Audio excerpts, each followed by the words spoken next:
Welcome back mga guys. Magandang hapon. Come back sa labasan sa mga del Norte.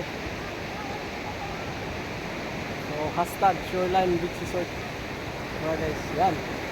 Iikot ko muna kayo sa camera. Yan. Maganda dito mga guys. Malamig, tahimik at saka malinis. Yan. Malinis yung kapaligiran at saka yung beach resort. Yan mga guys. Maraming isda din dito mga guys. Maraming nangingisda. Iikot muna kayo mga guys. Yan, mga bangka. Oh. Kita nyo dyan sa tabi, mga cottage yan mga guys. Ayan. Yan mga guys. Yung kasamahan ko si Poy. Si hi naman dyan. Yan mga guys. Isa din yan. Artistahin din mga guys. Yan. Oh. Diba? Maganda yung view mga guys. Ayan. So, yan, nakita nyo yung mga medyo may mga maliit na kubo, yung mga cottage yung mga guys. Mura lang din dito mga guys, yung entrance dito.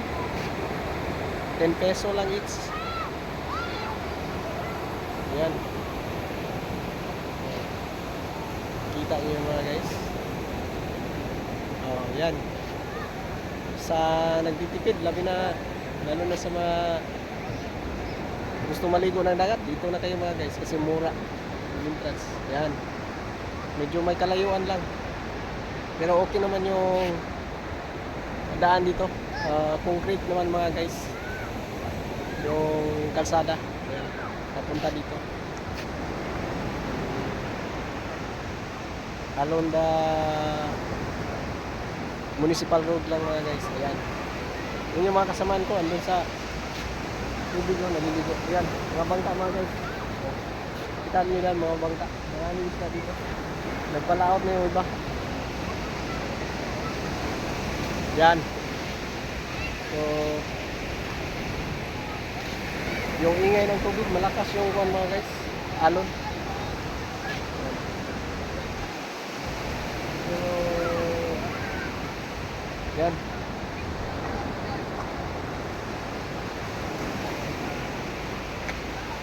Pero okay lang din. Press dito yung air mga guys. Yan. Oh, may nagkuha na. Nanghuli ng isda. Yan. So, yan. Iikot ko kayo ulit mga guys ha. Yan. Yan. Oh, sa likuran ko. Yan. Iikot ko kayo. Ayan. Dahan-dahan ko lang ha. Yan. Cottage. Ayan. Ayan. Ayan mga guys. Zamboanga del Norte ito mga guys. Isa itong tourist spot din dito sa Zamboanga del Norte. Gandang lakbay-lakbay lang tayo mga guys, paminsan-minsan. Yan. Mawala ng stress sa trabaho mga guys. Yan.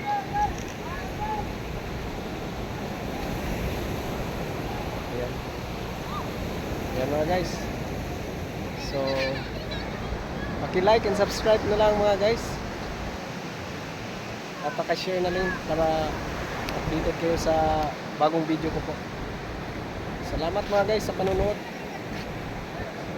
Hanggang sa susunod na video ko po. Salamat and God bless po.